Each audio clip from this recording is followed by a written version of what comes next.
नमस्कार दोस्तों, कैसे हैं आप। आज का वीडियो शुरू करने से पहले एक बार सब्सक्रिप्शन की घंटी को देख लीजिए, कहीं वह लाल तो नहीं।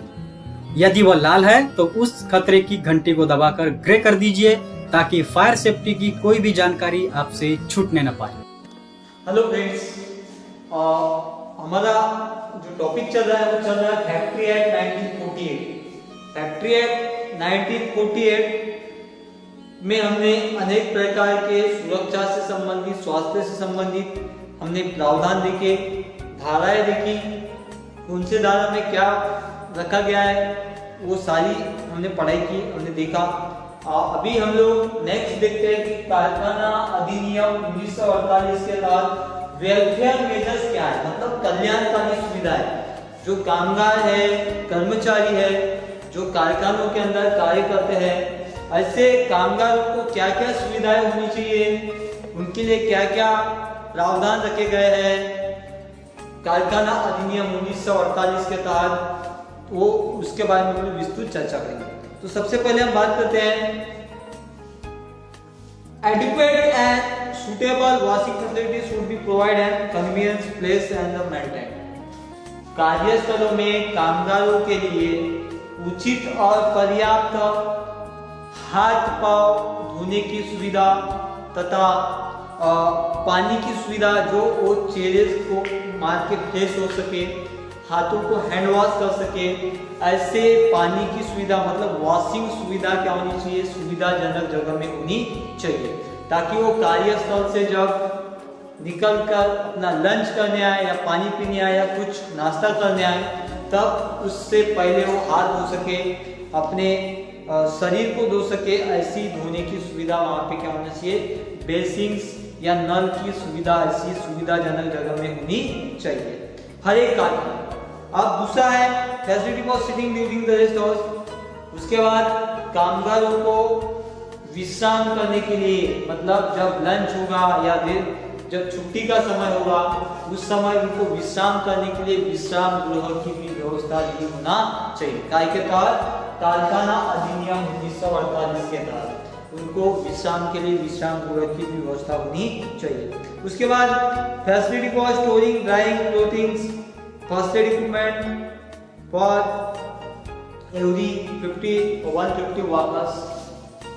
कारखानों के अंदर हर 150 कामगारों के लिए उनके जो कार्य करने के जो कपड़े हैं उनको रखने की व्यवस्था, उनको धो के सुखाने की व्यवस्था तथा उनके जो भी कार्यस्थल में फर्स्ट एड इक्विपमेंट्स है, प्रथम उपचार इक्विपमेंट्स है, उनको रखने की व्यवस्था क्या होनी चाहिए, कारखाना अधिनियम 1948 के तहत अलग से होना चाहिए। उसके बाद नेक्स्ट है, यदि 250 से ज्यादा कामगार कार्यरत है, ऐसे कारखानों में कैंटीन की व्यवस्था होनी चाहिए ताकि चाय नाश्ता करने वो जा सके, इसलिए वहां पे क्या होना चाहिए, कैंटीन की व्यवस्था होनी चाहिए। ये भी प्रावधान रखा गया कारखाना अधिनियम 1948 के तहत।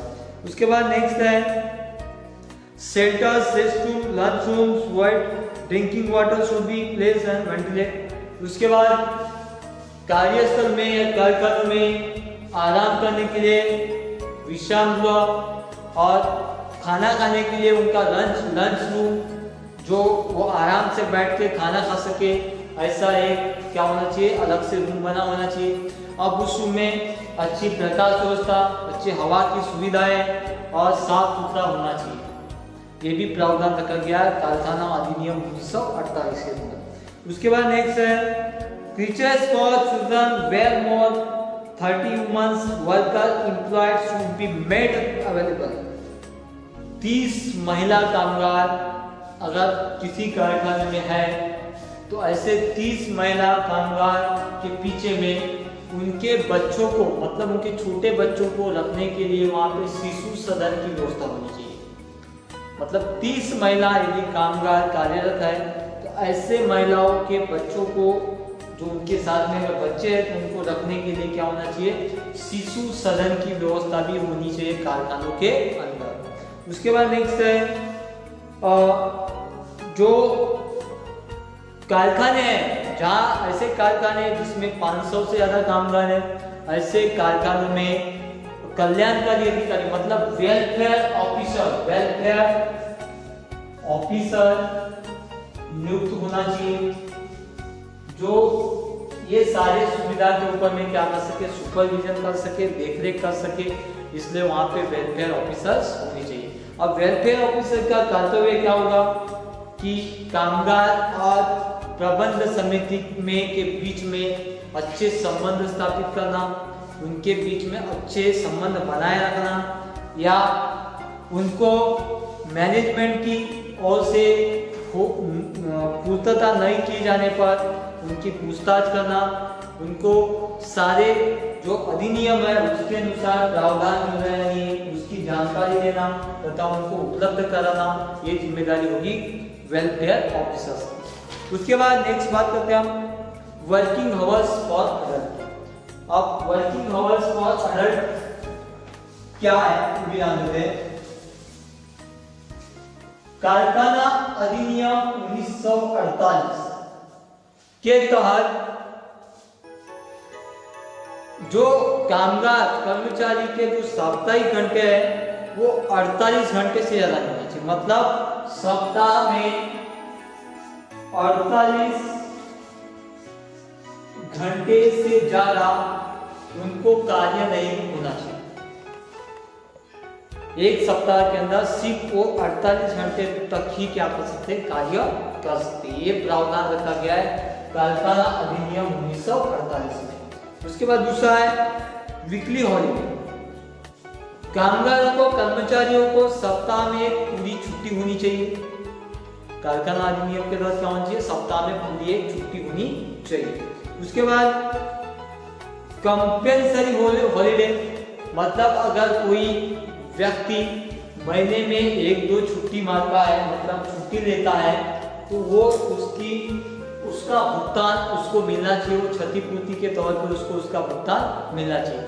वो जब किसी प्रकार के जख्म से, किसी प्रकार की बीमारी से अगर छुट्टी मारता है 1 से 2 दिन महीने में, तो वो क्या होना चाहिए, उसको वो बेनिफिशियरी होना चाहिए, उसको वो पैसे वाली छुट्टी होना चाहिए। उसके बाद नेक्स्ट है डेली आवर्स।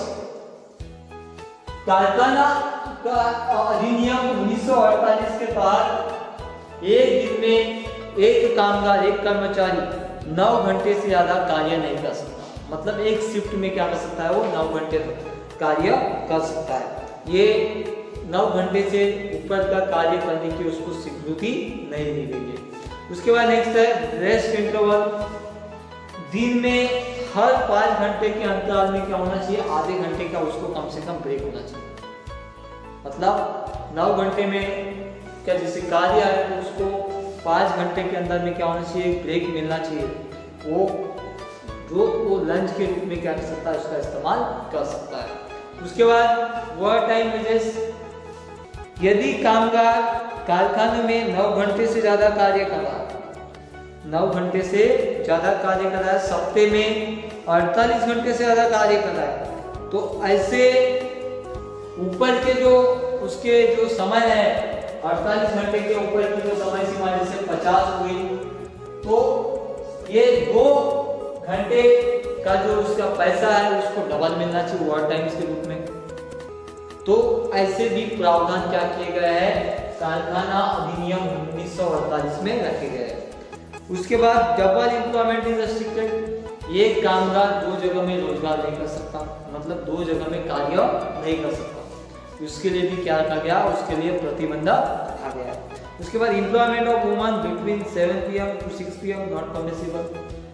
महिला कामगारों को 6 बजे से लेके रात के शाम के 7 बजे तक कार्य कराने की अनुमति नहीं है। आधुनिक कारखानों में 5 बजे के बाद महिलाओं को कार्य पे नहीं लगाया जा सकता। ये भी प्रावधान कहाँ रखा गया है, कारखाना अधिनियम 1948। महिला कामगार शाम 5 बजे के बाद कारखानों के अंदर में कार्य नहीं कर सकती। अगर इस प्रकार के अगर कार्य कराए जाते तो उनके उस कारखाने के ऊपर में क्या की जा सकती, कार्रवाई की जा सकती। अधिनियम जो बने हैं 1948 के तहत, इसी के तहत क्या करना पड़ेगा, कारखानों के कार्य चलाना पड़ेगा, क्योंकि ये न्यायालय से, कोर्ट से कानूनी तौर पे क्या किए गए, ये स्थापित किए गए हैं, इनका पालन करवा के ही अधिनियमों का, धाराओं का, सेक्शंस का पालन करा के हमको क्या करना होता है, कारखानों के अंदर में कार्य कराना होता है। अधिनियम का एक ही उद्देश्य होता है कि रूल्स रेगुलेशन तथा कायदे से कार्य कराना, मतलब सामाजिक सुधार लाना, किसी के ऊपर अत्याचार न हो, ये उद्देश्य के हिसाब से कोर्ट के माध्यम से क्या किया गया है, कारखाना अधिनियम स्थापित किया गया है और अधिनियम में कुछ शर्तें रखी गई। उस शर्तों के हिसाब से क्या करना होता है, कारखानों को कार्य चलाना होता है। इसी के साथ हमने जो फैक्ट्री एक्ट 1948 चैप्टर के माध्यम से हमने विस्तृत जाना। अगले क्लास में हम लोग कोई दूसरे नए टॉपिक के ऊपर में चर्चा करेंगे। Thank you. और आगे ऐसा ही एक फायर सेफ्टी से संबंधित टॉपिक लेकर फिर से हाजिर होंगे। तब तक के लिए गुड बाय। जय हिंद, जय सुरक्षा।